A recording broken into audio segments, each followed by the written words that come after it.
Morning student. आज quantum mechanics शुरू कर रहे हैं। तो क्वांटम मैकेनिक्स का ये इंट्रोडक्शंस है। तो क्वेश्चंस है failure of classical mechanics and development of quantum mechanics. देखिए इसमें ये फेलियर ऑफ सी मतलब classical, A means mechanics, and developed और ओरिजिन ऑफ क्यू एम मतलब क्वांटम मैकेनिक्स। ये था टॉपिक। क्लासिकल मैकेनिक्स फेलियर कैसे हुआ।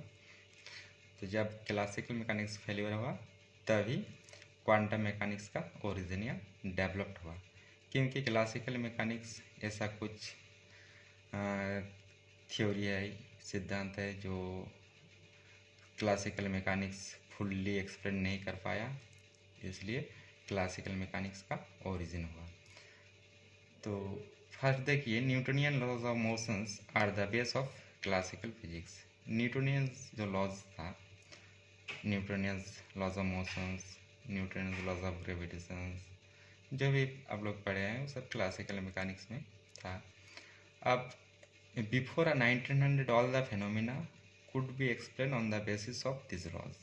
यानी 1900 के पहले जो भी फेनोमेना थ्योरी एक्सप्लेनेशंस किया गया था वो क्लासिकल मैकेनिक्स के बेसिस पर किया गया था। दैट मीन्स न्यूटोनियन जो लॉ था, न्यूटोनियन लॉज के मुताबिक एक्सप्लेनेशंस किया गया था। Classical mechanics explain the motions of the object which are observable directly. यानी ऐसे क्लासिकल मैकेनिक्स एक्सप्लेन जो ऑब्जेक्ट या पार्टिकल या बॉडी, कोई भी बॉडी जो डायरेक्टली हम उसको देख सकते हैं, उस टाइप का बॉडी के लिए एक्सप्लेनेशंस किया गया था, उसका रिलेशन निकाला गया था, एक्सप्लेनेशंस किया गया था। और with the help of instrument like microscope या किसी इंस्ट्रूमेंट की सहायता से क्लासिकल मैकेनिक्स का व्याख्या किया गया था। तो क्लासिकल मैकेनिक्स एक्चुअली जो ऑब्जेक्ट या बॉडी ऑब्जर्वेबल है और जो डिस्टिंग्विजिबल है। अब देखिए एग्जाम्पल में macroscopic and microscopic terrestrial bodies moving with speed very small in comparison to the speed of light. यानी कोई भी मैक्रोस्कोपिक बॉडी हो या माइक्रोस्कोपिक बॉडी हो, टेरेस्ट्रियल बॉडीज हो, वो एक स्पीड से चलता है, लेकिन comparison to the speed of light, लेकिन लाइट की स्पीड से कम स्पीड में जो ऑब्जेक्ट मूवमेंट करे, यानी लाइट का जो वेलोसिटी है, लाइट की वेलोसिटी से कम वेलोसिटी में जो मूवमेंट करे, वो सब क्लासिकल फिजिक्स में रखा गया था। In 1900 Max Planck introduced the new concept that the emissions or absorptions of electromagnetic radiations। 1900 में सर मैक्स प्लैंक एक इंट्रोडक्शन दिया जो एमिशंस और एब्जॉर्प्शंस ऑफ इलेक्ट्रोमैग्नेटिक रेडिएशंस, जैसे लाइट जो होता है एक इलेक्ट्रोमैग्नेटिक रेडिएशंस होता है, या एक्स रे या यूवी रेज जो भी है, ये इलेक्ट्रोमैग्नेटिक रेडिएशंस है। तो ये जो इलेक्ट्रोमैग्नेटिक रेडिएशंस है एक डिस्क्रीट पैकेट ऑफ एनर्जी के फॉर्म में आता है, जिसको हम लोग क्वांटा कहते हैं या फोटन कहते हैं। तो लाइट का जो फोटोन एनर्जी ई होता है, लाइट का photon energy E equal to h nu, h Planck constant and nu frequency of light. तो ये जो प्लैंक कांस्टेंट है, h Planck constant, nu frequency और photon of energy E equal to h nu, इसका derivations explanations बाद वाला chapter में कराएंगे। तो यहाँ से क्वांटम मैकेनिक्स का ओरिजिन हुआ, क्योंकि जो लाइट इलेक्ट्रोमैग्नेटिक रेडिएशंस है, लाइट जो एमिशंस है या एब्जॉर्प्शन करता है इलेक्ट्रोमैग्नेटिक रेडिएशंस को, ये क्लासिकल फिजिक्स फुल्ली एक्सप्लेनेशंस नहीं कर पाया। इसके बाद जो रेडिएशंस फार्मूला है ब्लैक बॉडी स्पेक्ट्रम का, उसका डेरिवेशंस किया गया था बाय प्लैंक्स सर द्वारा, explanations of black body spectrum, ये सब मतलब क्वांटम मैकेनिक्स क्वांटम थ्योरी से वर्णन किया गया था, एक्सप्लेनेशंस किया गया था।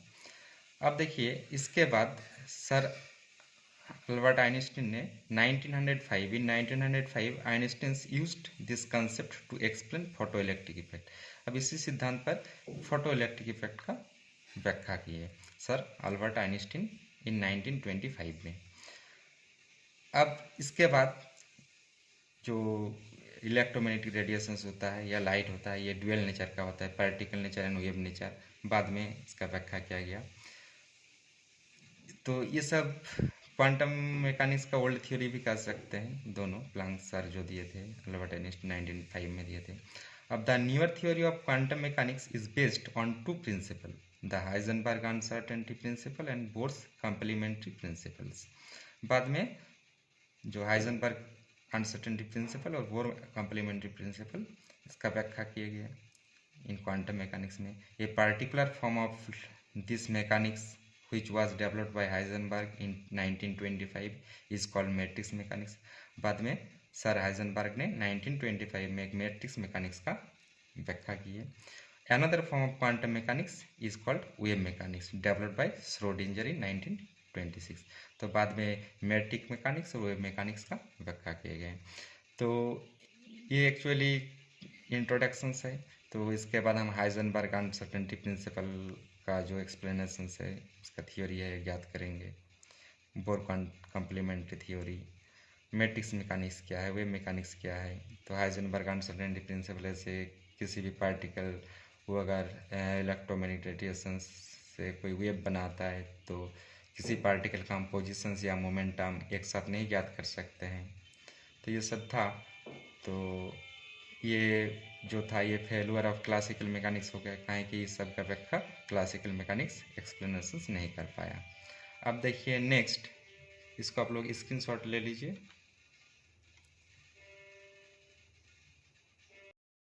क्वांटम मैकेनिक्स का व्हाट इज क्वांटम मैकेनिक्स या उसका डेफिनेशंस क्या है, क्वांटम मैकेनिक्स क्या है। तो क्वांटम मैकेनिक्स एक्चुअली फिजिक्स का वह ब्रांच है, that means branch of physics which deals the motions of the atomic or subatomic particle like electron, bosons, photon, etc. तो ये सब क्वांटम मैकेनिक्स में वैसा पार्टिकल जो इलेक्ट्रोमैग्नेटिक रेडिएशन से मोशंस करे, कोई इलेक्ट्रॉन का मोशंस हो, बोसॉन्स, फोटोन एनर्जी, ये सब क्वांटम मैकेनिक्स में आता है। एटॉमिक और सब एटॉमिक पार्टिकल का जो मोशंस होता है इसके बारे में बताता है। तो quantum mechanics is the branch of physics which deals the motions of subatomic particle like electron, bosons, photon. It also explains the motions of particle which are indistinguishable or not observable। मतलब वैसा particle जो motion करता हो जिसमें particle को हम इनडिस्टिंग्विजिबल नहीं कर सकते, मतलब डिस्टिंग्विजिबल नहीं कर सकते हैं, इसको हम अलग अलग तरीक़ा से नहीं दिखा सकते हैं, इनडिस्टिंग्विजिबल है। नॉट ऑब्जर्वेबल, पार्टिकल को हम देख नहीं सकते, पार्टिकल किस पोजीशंस में है, मान लीजिए कोई वेव मोशंस कर रहा है तो वेव किस जगह पर है, तो हम उसका पार्टिकल का हम देख नहीं सकते हैं, मतलब उसका मोमेंटम और वेलोसिटी हम एक साथ ज्ञात नहीं कर सकते हैं। जैसे देखिए the spectrum of hydrogen atom, black body radiation ETC successfully explain. तो स्पेक्ट्रम ऑफ हाइड्रोजन एटम जो है, ब्लैक बॉडी रेडिएशन, ये सब क्वांटम मैकेनिक्स फुल्ली एक्सप्लेन करते हैं, सक्सेसफुली एक्सप्लेन करता है। ये क्वांटम मैकेनिक्स था। अब देखिए क्वांटम मैकेनिक्स ऐसे फेलुअर या इनडेफिकेसी और failure of classical mechanics. Classical mechanics failure क्यों हुआ? तो classical mechanics fail to explain the motions of electron और stability of atom. Classical mechanics electron का जो मोशंस होता है मोशंस के बारे में नहीं बता पाया। स्टेबिलिटी ऑफ एटम, एटम का जो स्टेबिलिटी होता है, ये classical physics, classical mechanics fully explain नहीं कर पाया, बट क्वांटम मैकेनिक्स इसको फुल्ली एक्सप्लेन किया।